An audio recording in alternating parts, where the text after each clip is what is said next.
Now, going from the hot selling game of all time, let's go down a nostalgia path for a moment, if we can.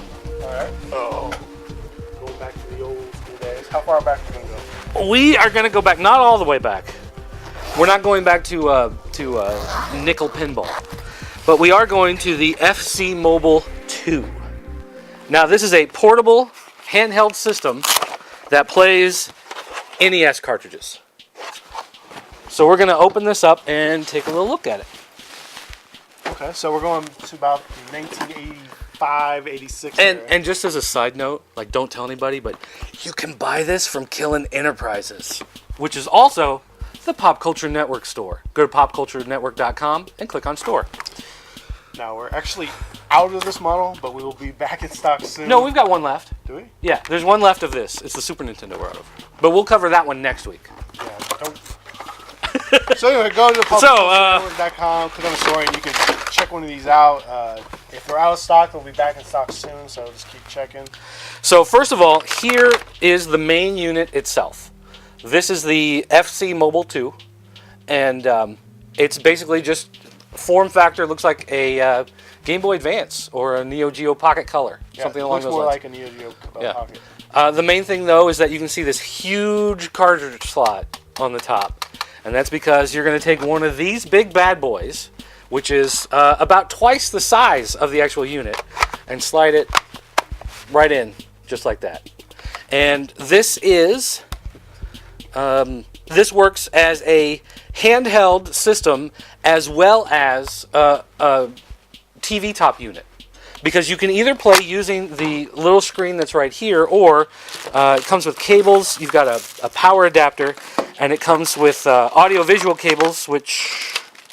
Did I lose them? Oh no, here they are. It comes with audio-visual cables, and you can plug it into your TV set using the plug here on the back, and it has wireless controllers that you can use to play.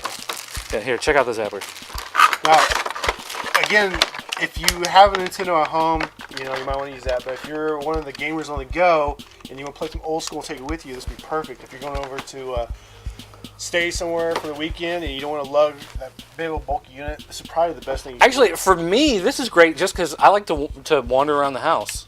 Follow the kids around. Normally, you're tied to a TV set, but for me, it's like the kids go running in the other room. You got to chase after them, so I just carry this around my house.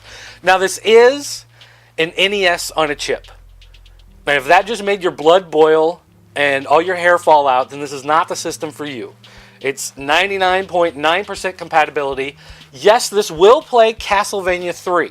So it's not your standard NES on a chip. This is a new one that they've put together. But it is still an emulator built inside the hardware. But for being the system that it is, and if you're someone like me who's, let's be honest, I was going to buy this regardless of whether or not it was an NES on a chip or if they'd miniaturized the actual guts of the NES. And it still follows the same rules where you got to every so often to get the games to work right. That's retro. But it does have a reset button on here, which is nice if you just want to, start your game over. And so that's a pretty good deal. You've got your start, your select buttons, your buttons. You've got your A and B, but then you've got the turbo buttons. Those are your AA and your BB. So if you want to do a little turbo action, if you're playing Spy Hunter or Road Blasters and you want to get in some extra shots, you got buttons for that too.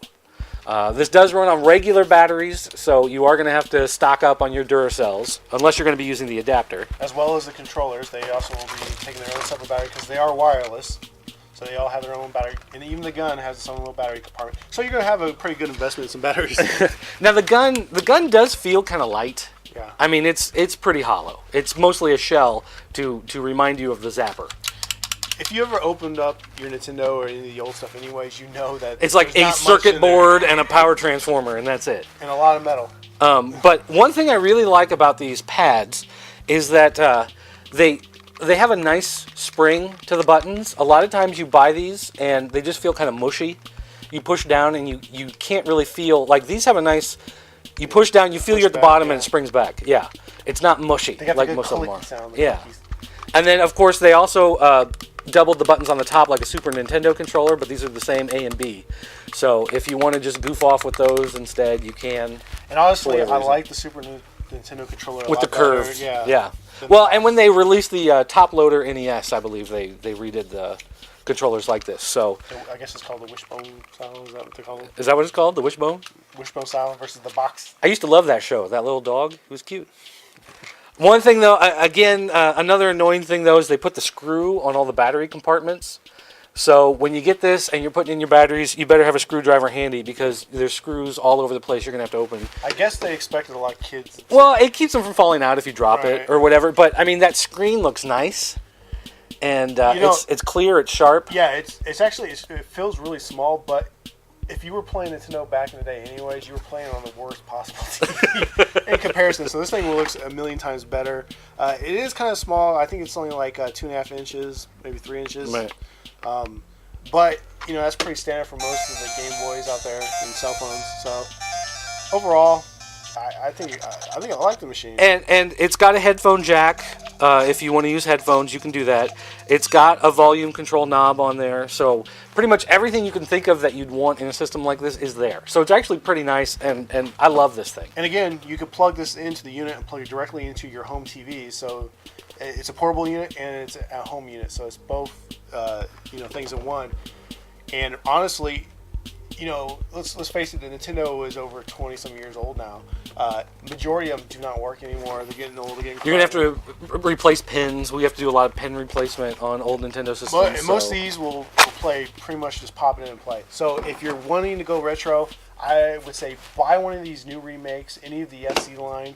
But if you want something that you can take with you, I'd spend the money on the FC Mobile versus a stand-at-home unit. Yeah, I mean, I really like it. And again, with the NES on a chip, I didn't think I was going to because, it's 99.9% compatible. Rolling Thunder doesn't work. Which, I think Gauntlet doesn't work. Yeah, because those were they had to crack the NES lockout to get them to work in the first place, so those don't work on something like this. But Castlevania 3, which doesn't work on, like, anything, works just fine on this, which I was very happy to find out. So, all in all, it's a good system, definitely worth picking up. Well, I think we've killed enough time, so we're just going to go ahead and wrap it up now. Like I said, this is probably the worst show about video games you've ever seen in your life. That's why we're the losers. But hopefully we'll get better next time we do it, huh? What do you think? We can only get better, I think. Nowhere to go but up. You can send us your comments and tell us what you like, what you don't like. This is obviously the first test show that we're going to do. This is a pilot. Right. Pilot. It's a pilot episode. Please sign it up and take us for 5 to 10 more episodes. But be sure to check us out, VGLosers.com, part of the Pop Culture Network. PopCultureNetwork.com, of course, the new home for That New Toy Smell, INeedComics.com, LockerRoomHQ.com, VG Losers. We're all wrapped up there, one big happy family. We got forums. We've got shows about TV shows. We've got shows about toys. We've got podcasts about wrestling, MMA, sports, toys, whatever. So make sure you stop by PopCultureNetwork.com and check out all the stuff we got to offer. That's right. And then also, while you're there, you can check out our store. Just click the big button that says store, and you can buy some of the video games that you see all around us. Like, if you want that copy of Metal Gear Solid 3 that came in the box set, but you don't want to buy that whole box set with all 3 Metal Gear games, we got you covered right here. We stripped it down and gave it to you at a decent price. So make sure you check us out, and I think that's going to do it for today. Again, I'm Dirt. I'm Kellen. And we'll see you next time. Bye. Let's go play some of this.